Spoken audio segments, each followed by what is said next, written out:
Hey everybody, good afternoon, good evening. This is your boy, this is your man's, John Montgomery, reporting to you from the front line of ridiculousness in Gaston County, North Carolina, the place where I live. So, um, first of all, I thought I might go ahead and do a quick video explaining what happened the other day, the post. I'm sorry if that alarmed some of you. I did not mean to imply any kind of problems or whatever. Um, Essentially, what happened was, uh, well, Gaston County drama, homeless drama, shit that happens every day that I don't want to be a part of, and it even happened today up there at this place called the Rotary Pavilion in Gastonia. Um, so, anyways, let's rewind the clock a little bit and let's go back. Um, several months ago, this kid, this deranged, obviously mentally disturbed young gentleman, unfortunate gentleman, showed up at the pavilion, started hanging out. Okay. It wasn't too frequent at first, but now it's become like an everyday occurrence over the last month or 2 months or so. Anyways, he's a homeless gentleman, and he's about 25 years old. His name is Alec Green, and I'm identifying him for a point of record in case something does happen to me. People will know exactly who the suspect is and the prime suspect and where to find him and who he is.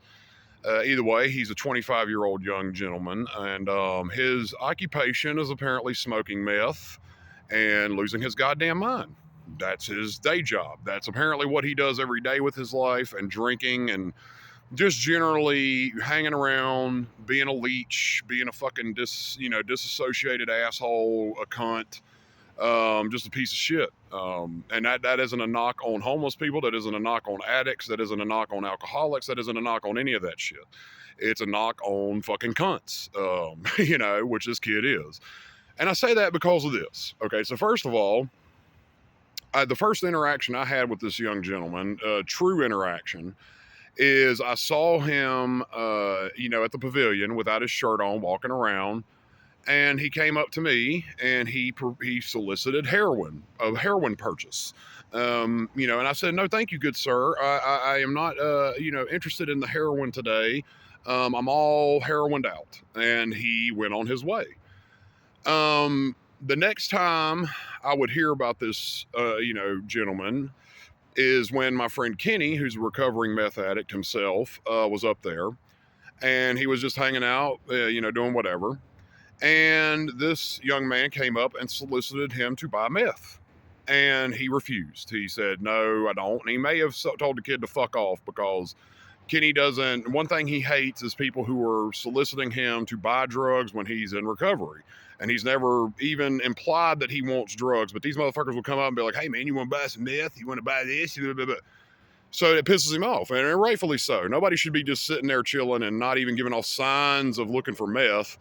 And somebody comes up and asks you to buy drugs. And then most people are like, "Okay, cool, man, sorry." They're respectful. But this motherfucker, after Kenny tells him to fuck off, he waits until, me and another friend of mine, Michael, are gone, and he comes up to the old man and threatens him with a knife. Okay, so we get that sorted out. No threats are communicated or whatever, and the kid apologizes to him, and that's the end of it. All right, so flash forward to last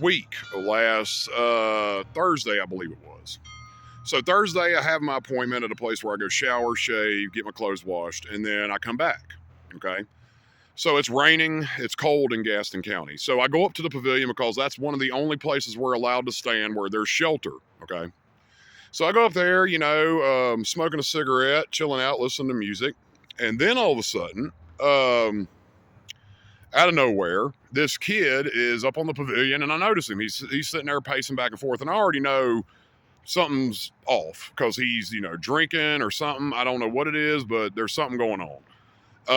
So I watch closely, and sure enough, there's a full bottle of Jim Beam or whatever the hell he's drinking. So he's fucking 10 sheets in the wind. God knows how drunk he is at this point. So anyways, another little flashback. A couple of days before that, a gentleman came up to the pavilion, and me and my friend Michael and a guy named Frog were sitting on these benches, and we were just talking, near the fountain, and we were just bullshitting, chit-chatting, whatever. This guy comes and sits up there right beside of us, and he is noticeably eavesdropping and trying to hear things he wants to hear or something, right? Older guy, glasses, short hair. He has a creepy vibe to him. Not just what he's doing, but he has this unsettling vibe that I don't like. I ignore him. I keep talking. Well, then all of a sudden the guy walks up to the pavilion where the aforementioned young meth head gentleman is dancing around without his shirt on, acting like a fucking psychopath. And this is a daily occurrence up at the pavilion, mind you. This is not, something uncommon. This ain't something out of the way. This is like normal life up at this pavilion, the epicenter of Gastonia, every fucking day. Anywho, the guy goes up there and talks to the kid. So I come around the corner and I'm just, chilling, minding my own business. Well, whatever he says to the kid convinces the kid to leave with him. Now, here's where I got to go into some things, okay? Being a homeless male out on the streets, there is a prevalence of homosexual predators. Now, that's not a knock against gay people, but there is a large population, at least in Gaston County, of homosexual predators who look for desperate homeless men to take advantage of, to invite them back to their place, and I'll get you something to eat. And then they wait, and then all of a sudden they solicit you for sex or solicit you for something else. I've been solicited myself. As a matter of fact, one day I was walking up to the park, just minding my own business, not doing anything. A guy stops in the middle of goddamn traffic. His ID is on his passenger seat, black dude, and asked me, he's like, "Hey, you want me to suck your dick?" And I was like, "No, thank you, good sir. I will pass on fellatio today. Thank you," with a random stranger. "A good day to you, sir." It's like, and he, there wasn't no problem. He took off. But in the middle of traffic, this guy stops, rolls down his goddamn window and says, "Hey, you want me to da-da-da?" And I'm like, wow, man, like, there's bars for this. There's places to meet people for this, man. Like, are you that goddamn desperate? Anyways, so that being said, the guy walks up to the stage. He talks to the kid. He says something to the kid, and I notice all of a sudden the kid's hair is combed when I walk back around the corner. It's slicked back and looking nice. And I'm like, all right. And then they're talking about something. I think this guy's from a church or something like that. Because, they'll come up there often to do philanthropy, right? So, this guy and the kid eventually take off, all right? They go somewhere. I don't pay it no mind. And I think it's like, okay, he's going to get him something to eat or, whatever, or getting him to help him with a job because, that's also what happens up there is people come and find you if you're homeless and be like, "Hey, man, you want to make a couple bucks? I got some furniture to move, or could you clean this or whatever, So I'm thinking this guy maybe got the kid for a job or something, whatever. So the kid's gone for like 1 day, 2 days, right? Next time I see him is last Thursday when it's raining and he's getting fucking loaded. So I got my headphones in, I'm listening to music, but while I'm watching this guy do his performance piece on the stage, the young guy is like sitting there making motions about like somebody slitting his throat or something like that. I mean, he's talking something about, something. So I'm like, all right, whatever, he's drunk. I have no fucking idea.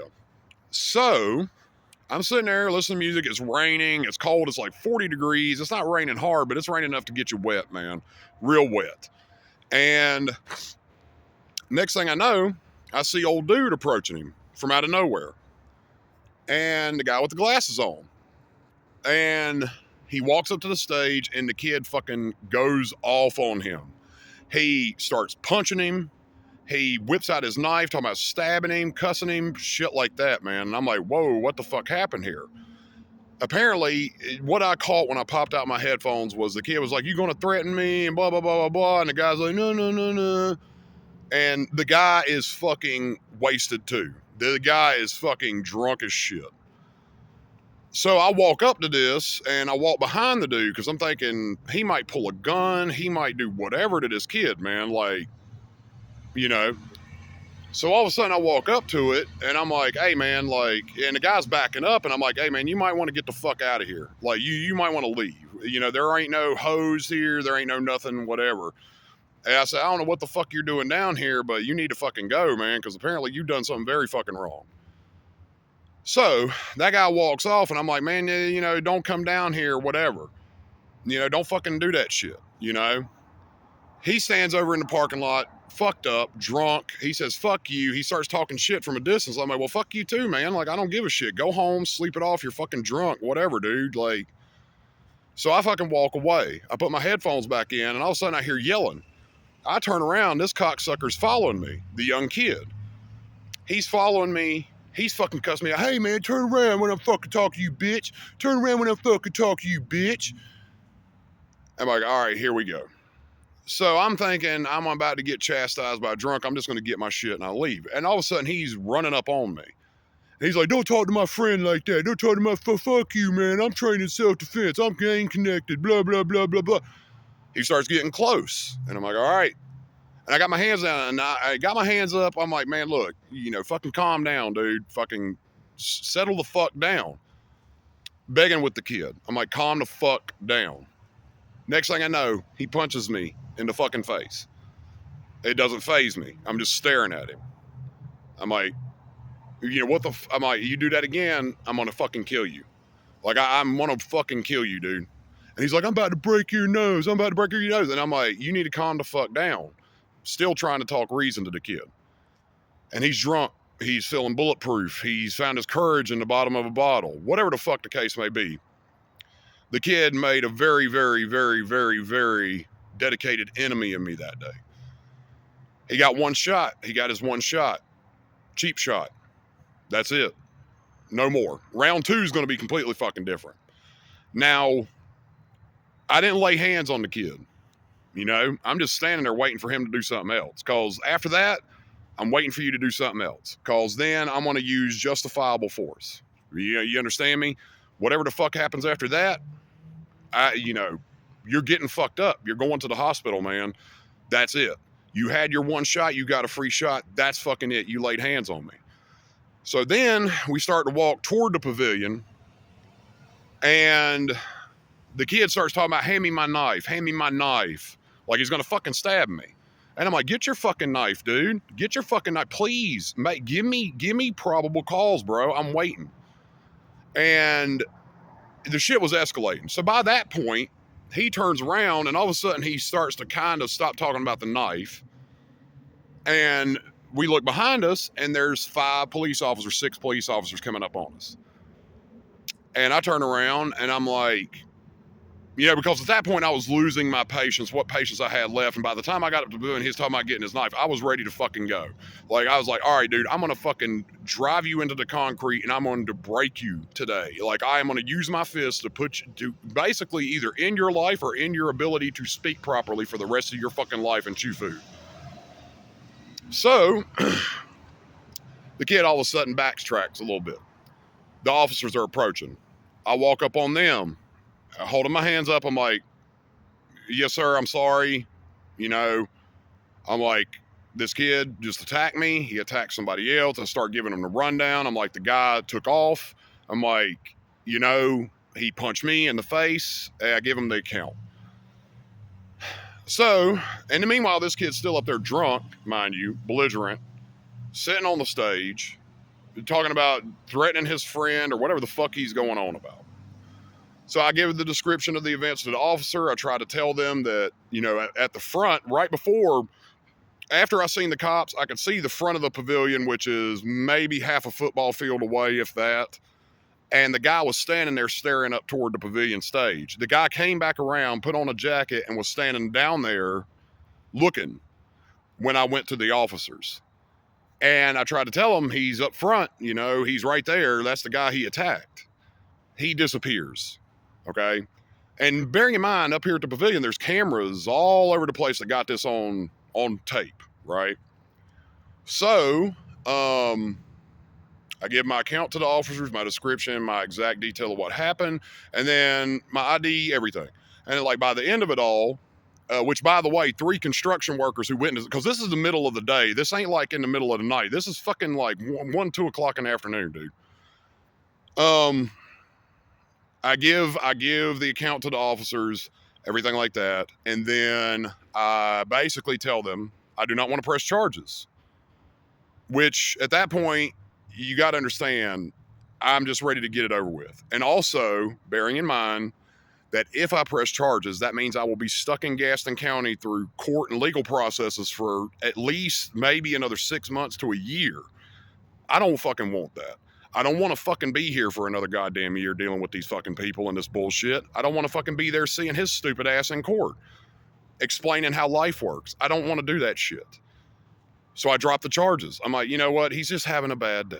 He's having a bad day. He's got baby needs a nap. Baby needs a nappy. Baby tired. Baby hurt. Baby not have enough methadone today. Whatever the case may be. So the night I made that post, I was in a weird place. Now, here is the introspection part of this, which scared me. During this entire time, the kid punching me, threatening me, whatever, my heart rate did not rise. I didn't even get angry. I didn't even get emotional about what I was about to do to this kid. I was seriously about to fuck this kid up, and I could have done it without feeling a thing. Hand to God. I am so used to this goddamn chaos and this hell of homelessness in Gaston County and this bullshit daily. It doesn't even affect me anymore. I don't feel anything anymore toward it. And that really, really, really scares me. I came back and made that post because I'm like, I really don't know what's going to happen. I couldn't decide whether I wanted to go kill this kid, beat him to death, or basically maim him beyond human recognition. And I really distanced myself for the next 24 hours from people. I tried to. Fortunately, I had some really great people online who were really nice, who checked in on me, and really helped kind of guide me back to. But for 24 to 48 hours there, trust me, man, I've been on a danger, like I've been on a fucking alert with myself. I'm like, what am I going to do to this kid? And the next day I saw him and he had his head covered up like he was hiding. He walked right past me and then walked up there. This kid is oblivious to consequence. This kid is oblivious to whatever's going on. And I am beyond done with this place and these people. I came so close to ruining all my future goals and all my plans and all my hopes and all my dreams in an instant. And it just came out of nowhere. So that was what was wrong. I'm a lot better now. Everything is a lot better now. I have thought a lot about things and really came to some introspective perspectives about myself. And I am very happy with the emotional growth I've been able to do in the last 24 to 48 hours. Anyways, that's my story. That's what happened. That's the update. Thank you so much for everybody who supported me in this time. And thank you so much for everybody who checked on me. And I am still going forward with art production and all the plans that I had before and moving to Raleigh and all these other things. So anyways, I love you guys. Have a great day. Be safe. And thank you so much. Okay. And everything will work out. So just trust and don't worry about me. Bye.